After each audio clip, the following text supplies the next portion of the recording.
Today I want to talk to you a little bit about value in art. Value is the lightness or darkness of an object.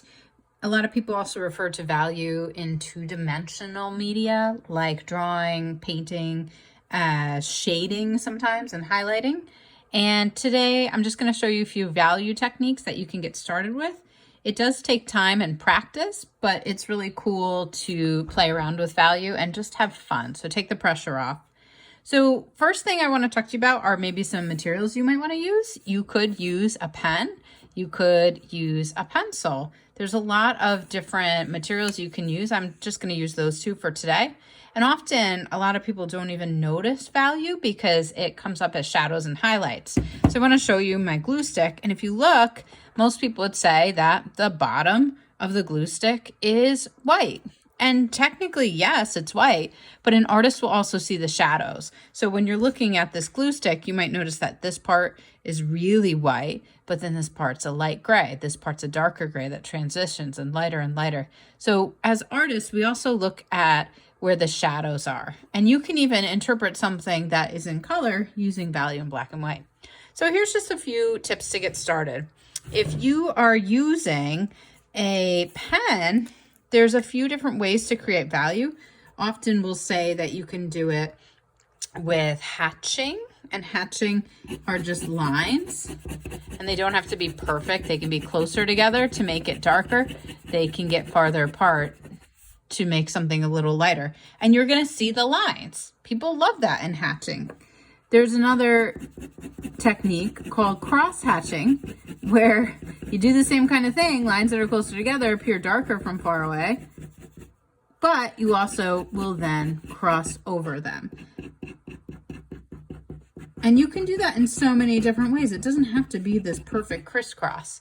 Another thing that you can do is stippling. And stippling is basically dots.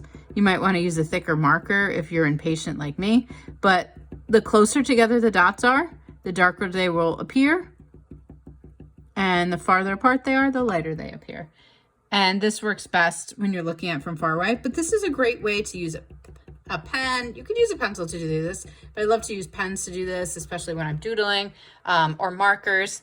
And it's just a really cool way to show your hatching and your cross hatching or stippling. So that's one option that you have to add value. Another option is to use a pencil, and I'm going to sharpen it a little bit. You can use so many different kinds of pencils with this. It might be a good time to play around and experiment. I'm going to show you with a sphere. So I'm using my resources. I'm tracing my circle to kind of start off with a sphere. And when you're doing value, you can leave the pencil line so that you see some of them. So I'm actually going to turn it, and I'm going to start going kind of dark, pressing a little harder, and then going lighter.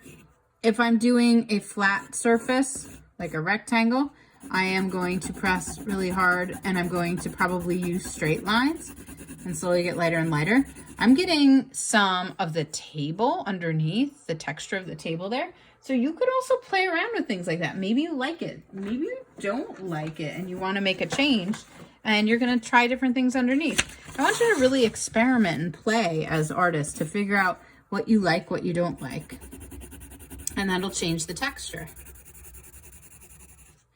And with my curved object again, this started out as a circle, but I want to make it look like a sphere. I'm using curved lines. And you can totally leave it like this. See how I'm making little circles, curving lines? And I'm going back and forth. Even as a seasoned artist, it takes me a long time to go back and forth. Patience, patience, patience. Take your time. And you can leave it like that. You can totally embrace all the lines and the pencils if you like it. I love to do value like that. That's totally fine. Some people, though, they want it to look smoother. They don't want to see a lot of that. So you can use other tools then if you're using a pencil. One of my favorite are Q-tips. You can use that kind of like a tortillion stomp or rolled up blending stomp. And even if you do have some texture in the background, it's really cool to kind of play with that a little bit. I also even just like getting a little bit of the graphite, the pencil, on to my Q-tip, and then I actually use that to draw sometimes. And notice, like, if I'm doing a sphere, I might do circles.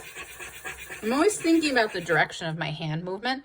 And same thing here. You could use your blending stump. I just like to use what's around me. So maybe I might use my tissue. Maybe you can even combine things like stippling, cross-hatching, and pencil. And then don't forget, one of my favorite tools that I love to use is my Kneaded Eraser. For real, this Kneaded Eraser is over 20 years old. It's great. They will last forever because they don't come apart and have those little eraser boogies. But you can use that to make the highlights if you want. So you might be thinking for your background of doing some areas where it's grays, blacks, whites, doing some value. And this might be kind of a fun tool for you. I can even do the same thing there and go back and kind of do like a reverse sphere. So start to look at objects that you normally think are white and think a little bit about how the shadows and the highlights affect them and impact them and maybe change them a little bit. And as artists, we often get dramatic. You can exaggerate what you see in real life. And then you can maybe put some of your shadows underneath. So play around with it. This is some cool value techniques. Find one you like and then keep working on that one you like. And the more you do it, the better you get. Just real quick on my computer, hopefully you can see this. I have a few examples up there. So this is a sphere that's been blended a lot more using different tools, perhaps like the blending stump or even a tissue. This sphere, the artist left the graphite pencil marks or the texture behind showing. That's totally fine. This artist, they used a lot of hatching and cross hatching in all different directions. So it's really up to you what you want to use and how much you want to blend with it and what materials. So think a little bit about that as you embark on your value. Again, this isn't something you have to do, but if you're thinking about value, try some of these, maybe even on a separate piece of paper. And the last thing I want to leave you with is a smudge warning. Sometimes when you're doing this, no matter if you're righty or lefty, if I'm working over here, I will be smudging what is underneath my hand and it starts to get it on the edge of my hand. It's not that I'm a clean freak necessarily, but I don't want to smudge my drawings.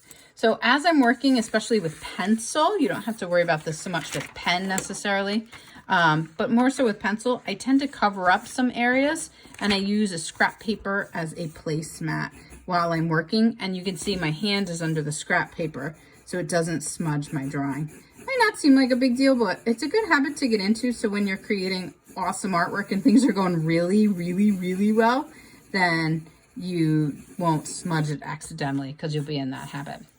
Thanks for making some art with me. Can't wait to see what you make.